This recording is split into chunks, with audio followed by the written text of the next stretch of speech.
I think it's safe to say that none of us are ready for God of War Ragnarok, and the latest state of play pretty much proved that. We have a brand new 3 minutes of story trailer that looks out of this world, no pun intended, a first look at our fight with Thor, Odin being teased, and a lot of other details we absolutely have to cover in this video. And because Ragnarok is upon us, I'm also doing a giveaway for a digital edition of the game. All you have to do is to be a subscriber of the channel and follow the links in the description or pinned comment, and I'll reach out to the winner at the end of the giveaway. But according to the post-trailer interview, everything we've seen in this trailer is happening very early within the first 5 hours of God of War Ragnarok, which is something I still can't wrap my head around given the abundance of major characters, the Thor fight, Atreus seemingly starting Ragnarok itself later in the trailer, and so many other reveals. But I'm pretty sure that this shot of Atreus placing his hands on one of the trees is from very early on. In the 2018 God of War, he states many times that he can sense and even hear the thoughts and emotions of other beings,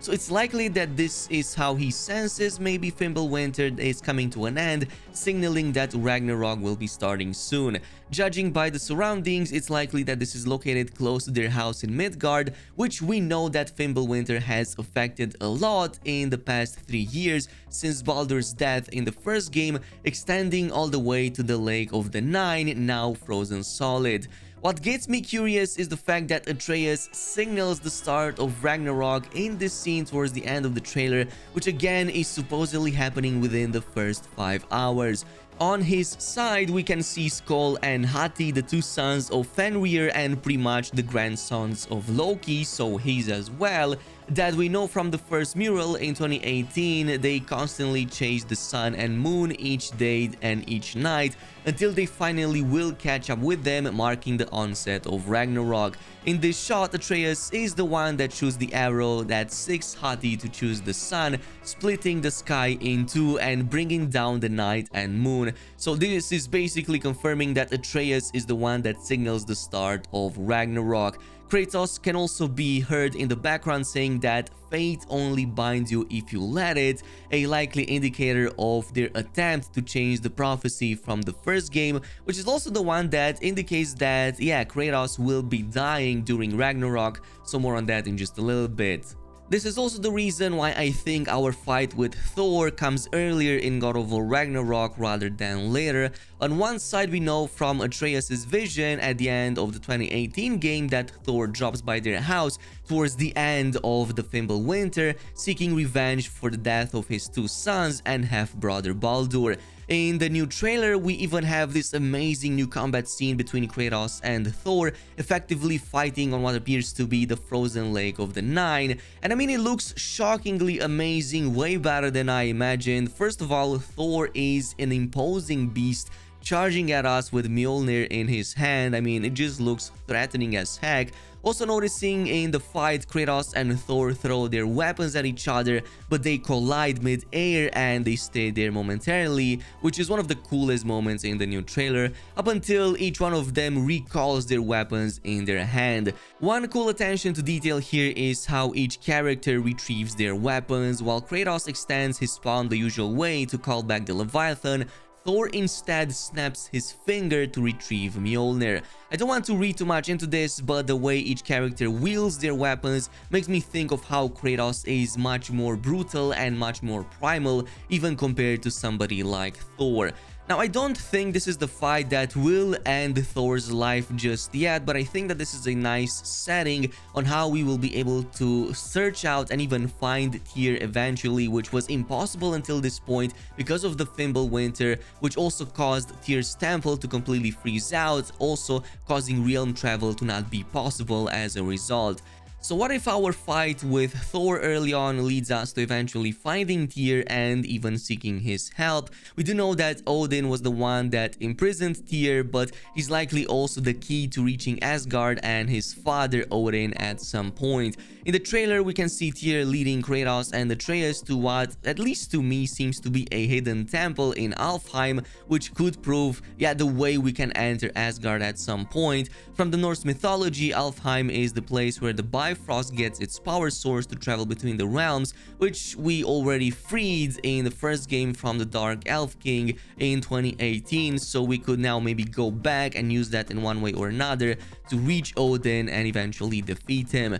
Throughout all of this, it seems that the connection between Kratos and Tyr will go deeper. At the end of the day, they are each god of wars in their respective pantheons, but in one of these scenes, we can see Tyr wielding one of the blades of chaos in his right hand. Without reading too much into it, this is likely just signifying Tyr helping Kratos to maybe stand up or lifting him up after supposedly falling in a previous scene, as both of the blades can still be seen being chained to Kratos' forearms in the same scene. That, or it could possibly signify Kratos giving them to Tyr momentarily, maybe to defend himself in combat briefly, or maybe he just uses them in one way or another, imbues them with his own power to maybe help us a little bit later. Again, a lot of speculation here, so I don't want to dwell too much into that. Another even more exciting detail is the fact that we finally have an Odin teaser. We finally at least have an outline of how he looks like. He has been teased around the 44-second mark, but judging by how this scene plays out,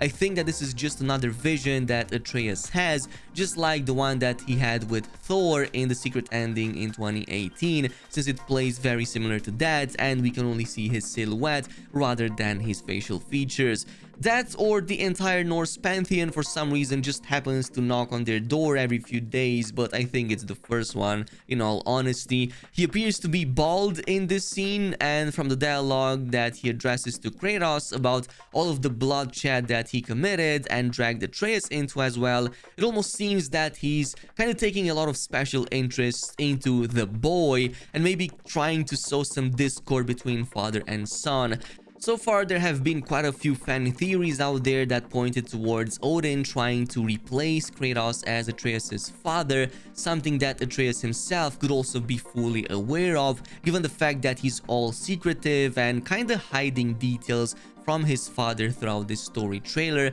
most likely in an attempt to save his father, which we know from the prophecy of the first game, he is supposed to die during the Ragnarok or at the end of it. So what if Atreus, who can be heard in the trailer that he wants to protect his father at all costs, is doing all of this to prevent his death, knowing how the prophecy unfolds? I would totally like to know your opinions and predictions in the comments below. In the meantime, let's talk about some of the other characters we've seen. Of course, Freya isn't going anyway anytime soon either, as we can see more and more scenes with her attacking our protagonists. Understandably so, following the death of her son in the 2018 game, but it seems that for now Kratos is avoiding any real fight with her, as he can be seen running away from her through various realms, like for example in this forest right here, which to me appears to be Alfheim, but let me know if it's a different realm. In the background we can see a purple magic effect which signals Freya's powers, and even more telling vines spawning from the ground and dragging these two trees to block Kratos from running this path ahead. Also, the person we can see carried on his back in this scene is likely Angrboda, which we haven't seen for a pretty long time following her initial reveal, and there's also a suspicious lack of the boy in this scene, so maybe she could play a role in getting Atreus back in case the rumors about him leaving off with Odin are indeed true. So maybe this is the way Kratos can bring him back if all of the theories will eventually connect. In any case, I could barely keep up with many of the new characters, enemies, and settings being introduced just in this trailer, so this is likely going to be game of the year right on the spot. But at some point it's clear we'll run into Valkyries once more, not the ones we freed in 2018 but completely new ones, and in this case we've seen two of them, one of which is Wrist according to the closed captions, meaning the quaking one, and also one of the legendary Norse Valkyries that directly serve Odin. We don't really get the name of the second one, but it's likely going to be missed as these two travel in pairs and they also, as I've said, serve Odin directly. Even more so, throughout the trailer we can hear Wrist also shouting for the All-Father, which pretty much confirms all of that. But yeah, so far God of War Ragnarok looks just all around impressive. There's a lot of new animations, a lot of new attacks, lots of enemies that we haven't even touched the surface of yet, but I'm gonna leave it at that for now. Also welcoming all of your theories in the comments down below, and I'll see you guys in the next video.